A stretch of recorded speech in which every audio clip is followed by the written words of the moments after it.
Let's go.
Lovely weather for a sleigh ride together. Lovely weather for a sleigh ride together.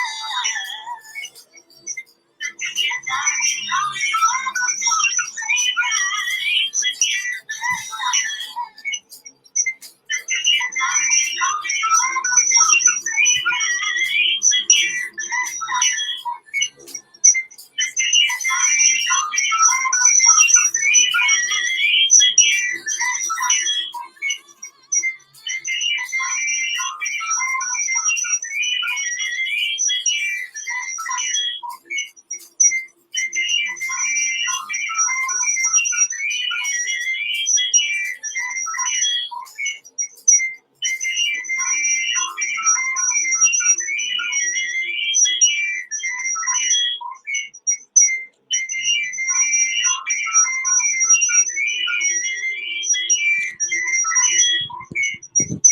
Ayan. Hindi ka alam nangyayari na ingay pala.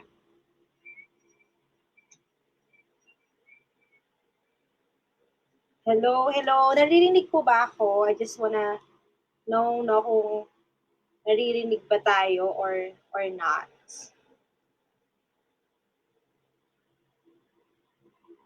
Ayan. So, good evening. Good evening kay Rowie. Good evening. Sige, ayan. I don't know kung paano nga ako pa-thumbs up nga ako or pa-comment kung naririnig niyo ako clearly. Yes, oo. Pa-comment naman if you can hear me clearly.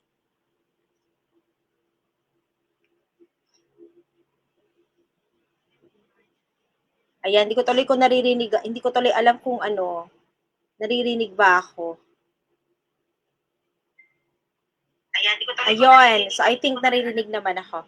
But anyways, good evening everyone. Good evening. Welcome to, yes, thank you Rowie, thank you. Welcome to Racial Stories, and of course, napakalakas pa rin ng ulan. Dito sa amin, suspended pa rin ang klase hanggang tomorrow kasi sobrang lakas pa rin ng ulan dahil nga kay Bagyong Christine. So I hope everyone is safe.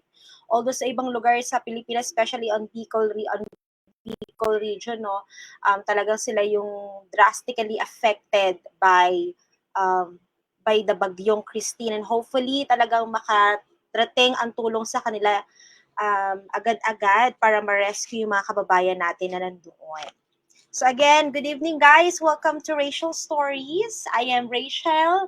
I am a teacher and also a Sun Life financial advisor. So tonight, pag-uusapan lang naman natin tungkol sa Gen Z things and money talks. So kung nakakasubaybay na kayo sa akin, or if you can nakikita niyo yung mga posts ko before, I'm really into money psychology, insurance and all. So, yun yung mga kadalasang tinatopic ko every time gumagawa ko ng mga videos. And I'm really into it. No, I really wanted to add value sa mga kababayan natin, sa mga, of course, sa mga nakikinig sa akin, nakakapanood sa aking mga reels, na how to handle ba productively yung ating mga pera, kasi pagdating sa pera medyo ano yan, no, medyo hot topic yan. And speaking of hot topic, it just caught my attention na kasama kasi ako sa isang group no, here on Facebook, and then nakot lang talaga yung attention ko with this one, na nagtatanong siya ng anong dapat niyang gawin. Kasi nandun siya sa point na,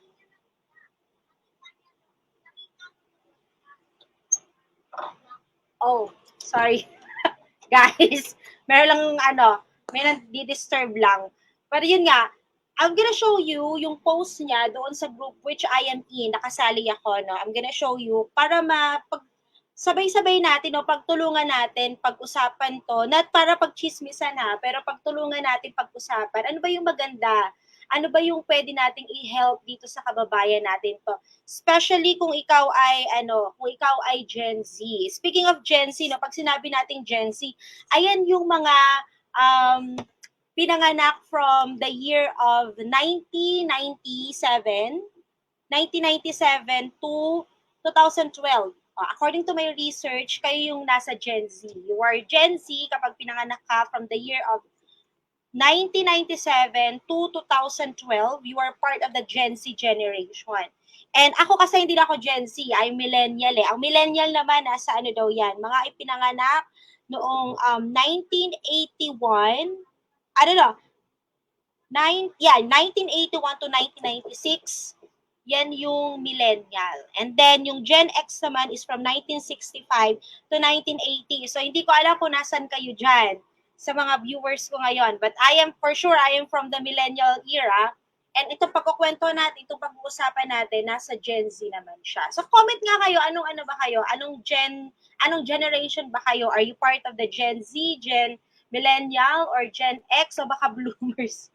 Bloomers, baka boomers kayo. So comment down sa ating sa comment section natin para malaman ko kung ano-ano ba, anong klaseng generation ba yung kausap ko tonight. So, wag na natin patagalin, no? Pakita ko sa inyo yung nakita ko doon sa group na sinalihan ko. Sabay-sabay natin basahin if you can see it, no? If not naman, basahin ko na lang din po sa inyo. Sabi niya dito, "Hi guys, gusto ko lang mag-share about my problem. I'm 26 male, earning 22,000 monthly gross.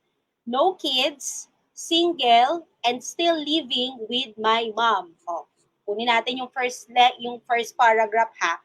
Siya ay 26 male, kumikita siya ng 22,000 a month. Medyo maliit to ha. Gross na yon ha, gross yon. Hindi pa natatanggal yung mga taxes, which is na kung paano kino-compute yung tax niya dyan.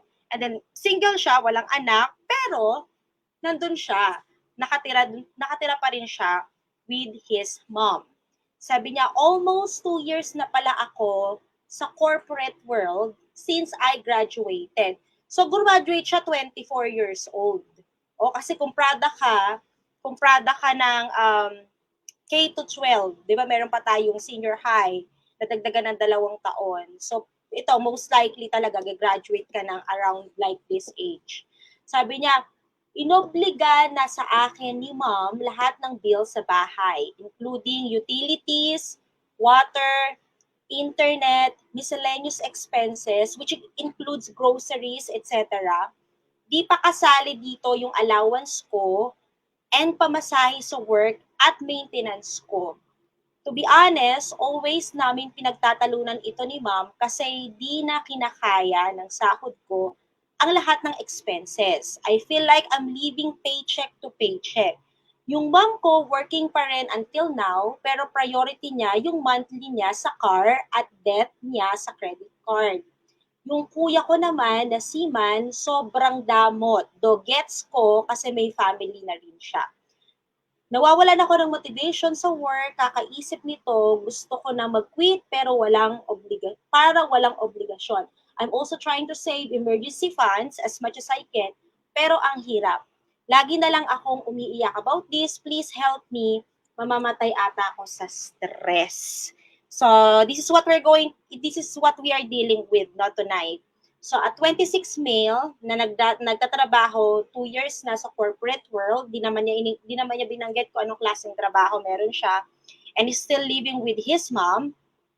Ang problema, 2 years pa lang siya nagtatrabaho, pinasagot na sa kanya ng mom niya yung mga expenses sa bahay. Yung mga bills like utilities, water, internet, miscellaneous fees, groceries, medyo madami-dami ito mga kapatid.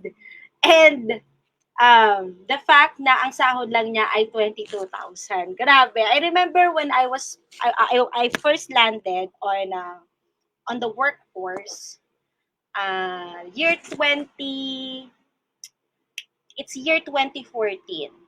At 14 ba? Ay, 2013 yata. I graduated kasi ng mid of 2013 eh. And then, months after that, I tried working sa private company, sa IBM actually. Sa IBM ako nagtatrabaho noon.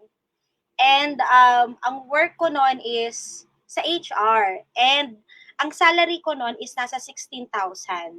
Oo, 16,000. Gross din yon mga kapatid. That's 2014. So, maliit lang. Kasi nga, syempre, hindi pa naman ganun katindang inflation. Although may inflation na doon noon, pero hindi pa rin naman ganun kataas. So, ewan ko, hindi rin naman kasi ako nagtagal. Actually, here's the catch. Hindi ako nagtagal doon kasi na food poison ako. So, I have to render my resignation kasi hindi ako nakapasok ng ilang araw. Alam mo naman sa private company, di ba? Pag hindi ka nakapasok ng ilang araw, chugi ka talaga. And then I end up, submitting my application sa government, sa DepEd, 2014. And then luckily, napasama tayo doon sa nabigyan ng item. And I remember also, I was like, having my first salary, 16,000 din noon. That's 2014. Oh, 16,000 din. 16,000 din yun ng 2014. But that's 2014, mga kapatid. And we are now 2024. So, 10 years ago, ang nadagdag lang sa 16,000 ay 8,000. Tama ba? Can you help me? I don't know, 22 lang eh. So, ano lang to mga kapatid? 6. No, 6,000 lang yung nadagdag. What I'm trying to say here, 22,000 is super, super, duper maliit. Ang liit ng sahod na to, with that kind of expenses at taas ng mga bilihin sa panahon natin ngayon, I think this 22,000 is really not, no? Hindi makakabuhay ng pamilya, which is good thing. Wala pa naman siyang pamilya. Ngayon, ang tanong dito is, kanina, I don't know kung nakita yung, yung conversation that I'm trying to come up with this. So, ang sosolusyonan kasi natin is ganito. Is it okay? Is it okay ba talaga? Okay lang ba talaga na ipapasagot natin sa ating mga anak yung mga ganitong expenses? Or are we obligated? Are we obligating talaga yung anak natin when it comes to saluhin yung mga ganitong expenses right after they graduated? So before I say my my stands dyan, I want to hear from you guys. Kayo ba, do you think, ano ba to, it's your obligation or somehow, dapat ba talaga kayong magbigay or dapat pa kayong magbayad ng water, ng internet, ng utilities, ng groceries and all after you graduated from college? Sige nga, I wanna hear kung meron ditong magsasagot dun sa tanong na yon. Kasi ang problema niya, sabi niya, guys, tulong naman. Anong dapat kong gawin? Sabi niya, nawawala na ako ng motivation sa work, kakaisip nito. Sabi niya, gusto ko na lang mag-quit para walang obligasyon. Ang gusto niyang maging solution kasi, di na ako magkatrabaho para hindi ko naiisipin yung mga bills na dapat kong bayaran. Sabi niya, lagi na lang daw siyang umiiyak dito about this. And sabi niya, super stress na siya at kailangan niya ng help. Ayan. So, kayo ba? What do you think? Sige nga, pakinggan ko nga kayo. Ano sa tingin nyo? Dapat ba talaga siyang magbigay? Ano bang dapat nating ipayo dito, mga kapatid? dito sa ano natin, sa nag-post na 'to kasi super stress na siya, no? So probably kasi Gen Z siya, siguro ang nanay nito ay ano, nasa Generation X, feeling ko. Generation X binanggit ko kanina, 'di ba, from 1965 to 1980. Ang age bracket niya nasa 44 years old to 59 years old. So probably andito yung ano niya, andito yung magulang niya. And if my research is correct, ang ibig sabihin daw ng Gen X, masyado silang ano, lumaki sila in a household that is empty. Kasi yung parents nila laging busy sa pagtatrabaho. And sila, nabuhay sila that is very independent and mataas yung thinking nila about the safety. So I'm thinking, no, siguro ang parents niya nasa Gen X. But anyways, yun nga, no, ang sabi niya dito, ang dami niyang binabayaran, thinking na 22,000 lang yung kanyang sinasahod. So again, the question, ang question na pag-uusapan natin dito, is it okay? No? Okay lang ba talaga or okay lang ba na ipasagot natin sa mga anak natin yung mga bills nito, mga bills na ito? Or sa tingin nyo, parang there should be a line, no? Dapat hindi, or dapat hindi nagko-cross ng line when it comes to these things. So, dapat ba si mommy or si parents pa rin ba yung nagbabayad? But, kung papansinin natin dito, sabi nyo, yung kuya naman daw, may kuya pala, may kuya siya, na seaman. Kasi sabi niya dito, sobrang damot. Though gets ko kasi may family na rin siya. So, may family na naman pala. So, alam mo, kung actually, if you're gonna ask me about this, una-una kasi, gets natin that he's earning 22,000. Mga kapatid, 22,000 is not enough. I don't think it will be enough. Siguro kung ikaw, mag-isa ka lang, 'di ba? And tapos yung hindi masyadong malayo yung ano mo, kung sa bagay, kung walking distance lang yung trabaho mo from the place that you are living. O kaya naman, ano ka lang, isang ride ka lang. So, less yung pamasahe. Baka pwede, no? Ikaw lang mag-isa. Pero if you have these whole things na babayaran mo, kuryente, tubig, internet, grocery, and whatnot, I don't think 22,000 is enough. Okay? However, he is living doon sa kanyang, saan daw siya nakatira? Doon sa mama niya, sa mami niya. He's still living sa kanyang mom. So, his mom ang may-ari ng bahay, and whatever the rules that is set by his mom, kailangan niyang mag-abide. 'Di ba? Kasi parang ano naman yon, no-brainer naman yun, nakatira ka dun sa magulang mo. And I think din naman na dapat talaga tumutulong ka, somehow, tumutulong ka dun sa mga expenses. Lalo na kung doon ka pa rin kumakain, doon ka natutulog, hello, di ba, ginagamit mo yung ilaw, yung tubig, yung kuryente. I think you have to, no, somehow magbigay.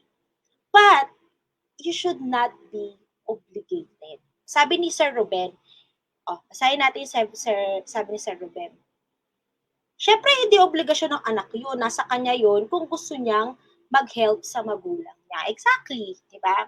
Nagigets natin na nandun ka sa magulang mo, na dapat talaga somehow you help.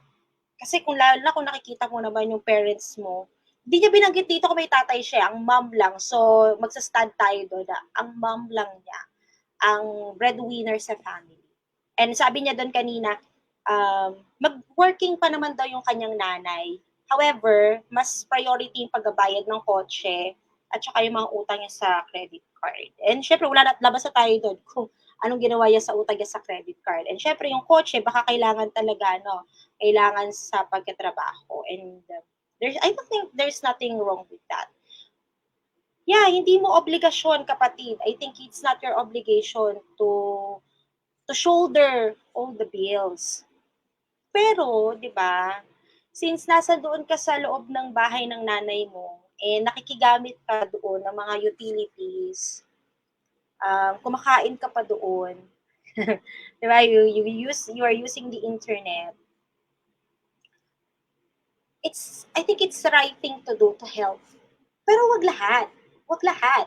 Siguro maganda kausapin mo si mommy na, "Mommy, the only salary that I have is 22,000. Siguro ang take home mo lang diyan is 20,000."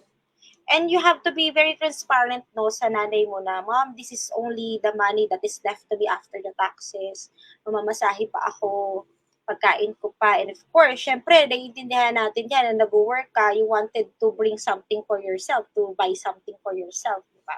Sabihin mo na lang na hindi mo kayang bayaran lahat ng expenses na yun. Hindi naman pwedeng sa'yo lahat yun. Anong matitira sa'yo? How much is the kuryente now? O sabihin natin, matipid kayo sa kuryente, 2,000 na lang a month, di ba? Tubig nyo, sabihin natin, tipid talaga kayo, 500 o 2,500 na yun. How much is the internet? 2,500. Siguro, internet natin, mga 2,000, edi 4,500 na yan kaagad. Plus the grocery, kapatid, ano mabibili mo ngayon sa 1,000, di ba? So, 4,500, pagpalagay natin, yung grocery mo, 5,000. So, meron ka na agad 9,500. 9,500 na yun. And then, ang matitira na lang sa'yo, ang sabi ko kanina 20, no? 20 kunwari natira sa'yo. Magkano natira sa'yo? 10,500. So, pamasahe mo, 5,000. 5,000. 5,000 siguro, sa'yo na yon pang emergency. Sabi mo kasi gusto mo pang mag-create ng emergency fund. Napakaganda nun. Na talaga as much as possible, dapat pina-priority natin yan to create our emergency fund. Kung gusto mo naman, you move out sa bahay ng mama mo. If you really wanted to have that peace of mind, di ba? You move out. Kaso, ito when you move out, lahat ng nirereklamo mo ngayon that you are paying, you're gonna pay it din. Oo. Babayaran mo na talaga yon ng ikaw na lang. Ganon din naman you are paying it all sa loob ng bahay ng nanay mo. Pero when you move out of the house ng nanay mo, babayaran mo pa din yon. Siguro ang pinagkaiba kasi if your mom owned the house, wala ka binabayang renta. But if you move out of the house, magbabayad ka na ng renta mo ngayon. So another palo yun sa expenses sa'yo. But you can do it, 'di ba? Pwede mo namang gawin 'yon if you're really seeking for a peace of mind. Kasi sabi mo kanina, ano sabi ni sender dito? Sabi niya, nawawala na siya ng motivation kaya gusto na lang daw niya mag-quit. Huwag mo yung gagawin. I don't think it's the right thing to do to quit your job. Kasi you are losing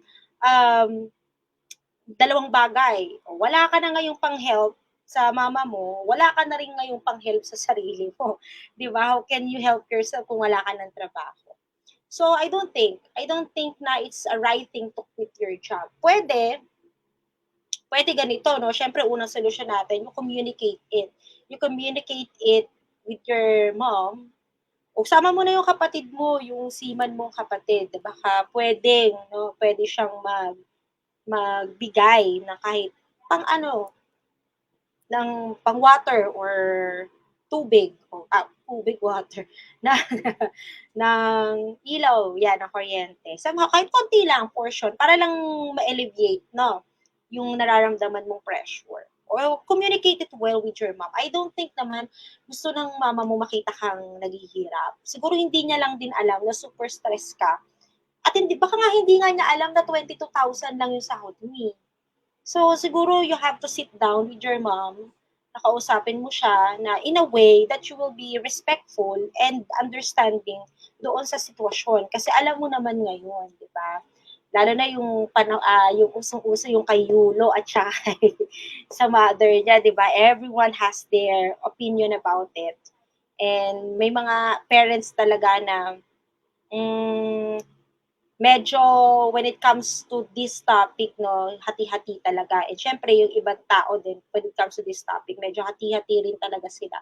But one thing is for sure, communication is the key. Communicate it with your mom, na mami, ito lang talaga yung kaya ko. Hindi ko kayang bayaran lahat. Kasi kapag binayaran ko lahat, wala na pong matitira sa akin. I think your mom will understand that. Sa tingin ko yan yung yun yung bagay na lamang ang mga nanay sa tatay. They are very much understanding, no? O kaya naman kung sa tingin mo um, hindi mo pa kayang, yun nga, hindi mo kayang umalis ng bahay ninyo, medyo i-include mo yung kapatid mo na seaman. Although, naiintindihan mo na may family na rin siya, pero communicate mo din. Sabihin mo, kuya, or ate, hindi ko alam kung babae lalaki yan, sabihin mo na, ito lang yung kaya kong itulong, baka pwede mo naman akong tulungan sa expenses dito sa bahay. Ayun. Tsaka I think yung kotse naman matatapos din naman yan, di ba? Matatapos yan ng after 5 years, kung 5 years yung kontrata niyan. And yung credit card, matatapos din naman yung bayaran yan. But you just have to communicate na, ma, hanggang dito lang po, or mami, hanggang dito lang po yung kaya kong itulong kasi ito lang yung kaya ko. Pero ayun nga, that's your option 1 ha. That's the option 1, you communicate it with your parent, with your mom. Pangalawa, you can move out. Diba? Move out ka. Paalam ka sa mama mo na, ma, um, aalis na po ako. Hindi na po ako titira dito sa bahay natin. Pero magbigay ka siguro ng assurance sa somehow. Pero pag kaya ko, tutulong pa din ako sa mga expenses mo sa bahay. Malay mo, di ba? Malay mo naman in that terms, maging maayos yung communication nyo, magkakaroon ka ngayon ng peace of mind. Diba? O kaya naman, kung ayaw mo talagang tumulong, sabihin mo na lang na, ma, para hindi po masyadong malaki yung expenses sa bahay, mag-move out na lang po ako. Diba? So, yung expenses ngayon, maglo-lower down, mas konti na ngayon yung babayaran ng mama at ni mami mo sa tubig, sa kuryente, sa internet, at saka sa miscellaneous fee. Pwede yun, di ba? You move out of the house. Again, it boils down na i-communicate mo yun sa kanya. Kasi hindi naman okay, it's not okay na gusto mo nang mamatay sa stress or mamamatay ka na sa stress, kapatid. Kasi it's too shall pass, no? I know it's stressful, pero wag naman to the point na yun yung magiging cause. Alam niyo naman ngayon, most of the sicknesses na meron tayo, ang pinaka root cause talaga niyan is yung nasa stress tayo, 'di ba? And I think I need to commend you din dun sa sinabi mo na even though you only have 22,000 a month, gusto mo pa rin mag-try to save for the emergency fund. It's really important, no, na nagke-create tayo ng emergency fund. Para saan ba ginagamit yung emergency fund? Ayan, pagka nagkaroon ka ng health issues, di ba? Nagkaroon ka ng problem, meron ka ngayong kukuhain, di ba? May huhugutin ka, hindi ka ngayon mag-post sa Facebook para mag-send ng pera sa GCash. Huwag naman sanang dumating tayo sa ganun, di ba? But it's really important that you create your emergency fund para sa mga life uncertainties na pwedeng ayaw nating mangyari but we'll never know, di ba? Yung pandemic nga sino bang mag-aakala that we will be hit by a pandemic. Tapos 2 years pa yun. Napakasakit nun kapag one of your family members or ikaw mismo nanonood tonight, di ba? Nagkaroon ka ng sakit.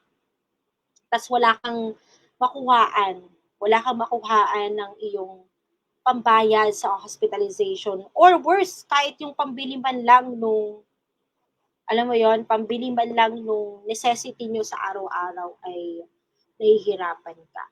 So siguro ayan, what do you think? 'Di ba?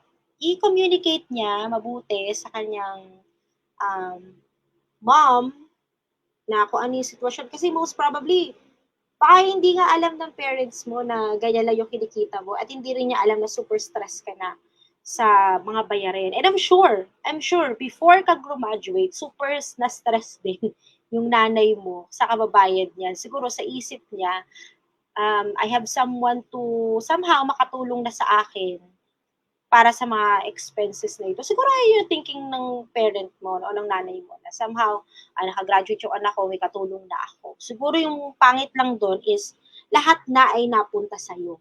lahat na ng obligasyon ay napunta sa'yo. So, yun lang siguro yung hindi maganda doon. Kasi nga, syempre, nasa iyo na lahat ng obligasyon, ano pang matitira para sa'yo? Kaya importante po, no, it's really important sa ating mga parents, whatever generation you are, or if you are a young parent na, or you're just starting a family, you build your funds, no? You build your retirement fund, you build an emergency fund, you build a savings fund, no? Para meron tayong pagkukuhaan. Kasi whether we like it or not, hindi naman natin mauobliga yung mga anak natin to fund us. Ay hindi natin sila mauobliga. Number one, may sarili ang pangarap sa buhay, may mga sarili ang mga expenses na kailangan nilang tugunan.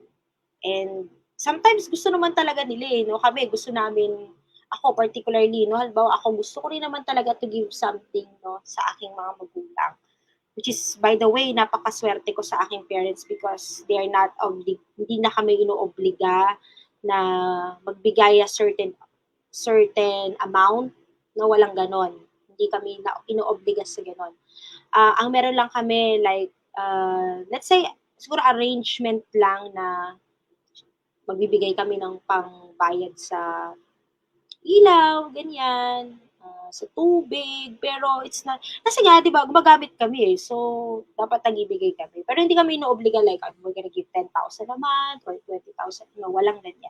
So, we are blessed with that kind of parents, no? Pero ito yung sa kanya, medyo nasa-stress siya kasi nga lahat na halos sa kanya na naibibigay yung mga expenses sa kanya na pinapasalo. So again, it's really important, no, na nagbi-build tayo ng ating mga retirement fund, emergency fund, savings na yan, binibuild natin yan kahit paunti-unti, maliit lang, basta consistent, para hindi tayo dumating sa punto na ihihingi natin yung mga pambili or pangbayad sa mga bagay na yan. Kasi nga, whether we like it or not, tayong mga parents, it's our obligation to give, no, best life dun sa anak natin hanggang sa kaya na nilang to do it on their own.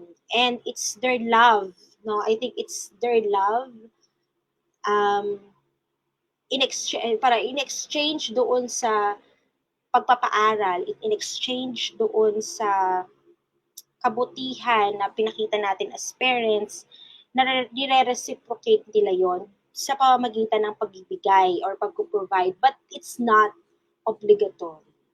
So, ayun lang naman. What do you think about this? Kayo ba?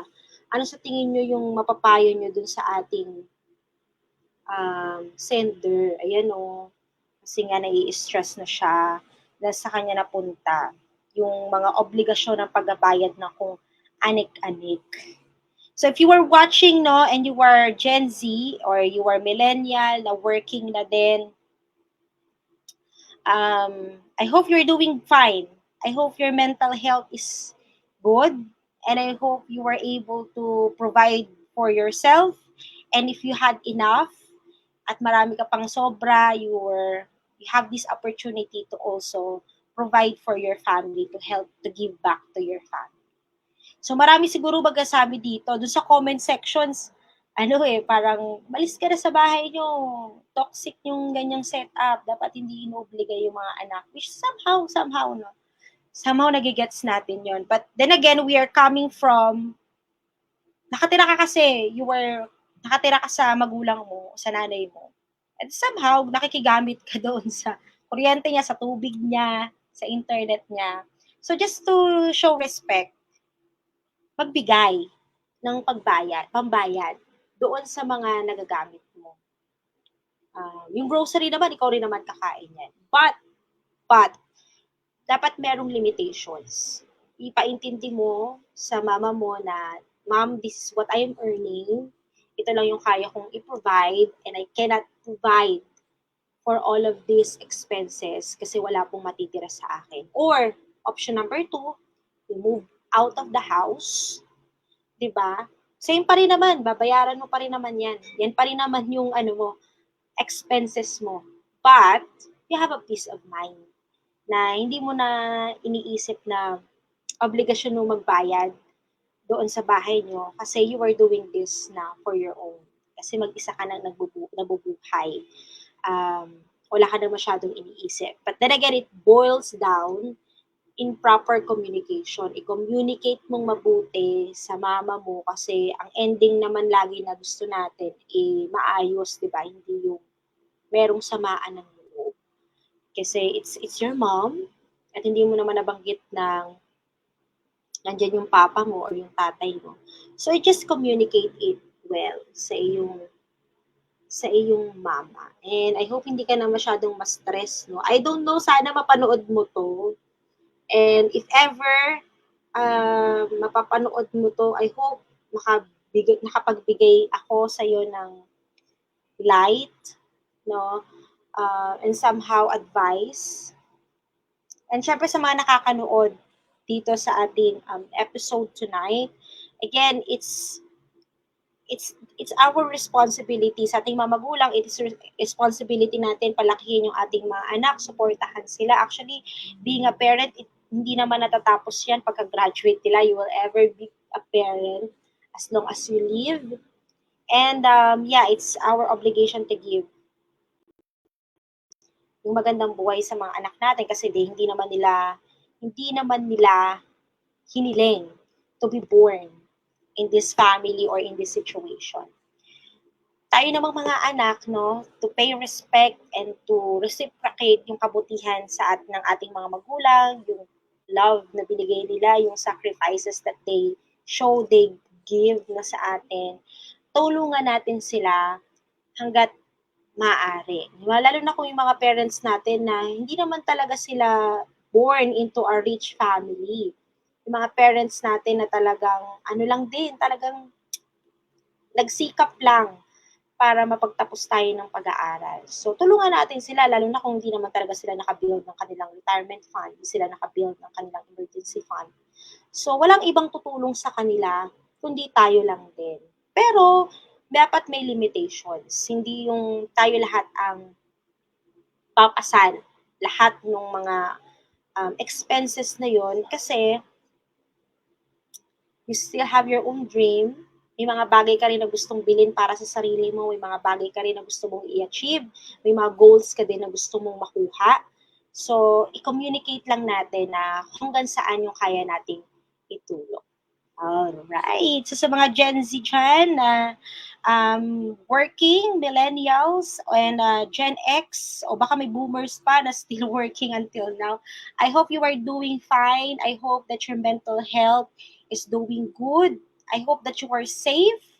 And wherever you are, I hope you are happy with whatever career or whatever you are doing. And I hope na um, hindi tayo dumating sa punto na nakakasamaan na pala tayo ng loob ng anak natin or nakakapagbigay na pala tayo ng sama ng loob ng stress sa ating parents, 'di ba? Or it comes both ways, Huwag sanang dumating na nagiging toxic na yung relationship ng family just because of money. Kasi 'di ba, ang money kinikita 'yan, but yung relationship natin sa ating mga mahal sa buhay, dapat natin 'yan tinetreasure, iniingatan kasi at the end of the day, we still go back to our family and our family is strong natin 'yan na makakapitan, no? Or yung yan talaga yung tutulong sa atin in every situation. Hindi lahat, but blessed are you, di ba? How blessed you are kung meron kang family that really you can rely on. And there you go mga kapatid. That's the end of our episode for tonight. I hope you learned something, and if you think meron pa kayong magandang idea na gusto nyong sabihin or gusto nyong ipayo dito sa ating sender, just comment down sa ating comment section. And by the way, before we leave, no, bago tayo umalis, maglalambing lang ako sa inyo. Can you please do the diligence? Pwede ba? Hindi, ayan. So, here's my YouTube account. I hope you'll be able to subscribe. Currently, I have 505 subscribers. I don't know if you're seeing it now, but this is my YouTube account. It's called Racial Stories. Currently, I have 505 subscribers. So, please subscribe kasi dito nag-upload din ako ng mga stories, yung mga reels na ginagawa ko. Most probably, mga ano yan, about finances, about rich mindset, paano magkaroon ng ano ba yung good and bad investment. Ayan. So, kung anik-anik lang. So, please, I hope you wouldn't mind subscribe on my YouTube channel. Tulungan nyo akong lumaki yung subscriber natin para somehow no makapag-add value pa tayo sa ating mga audience. And also, if you are so nice to follow me on my TikTok account.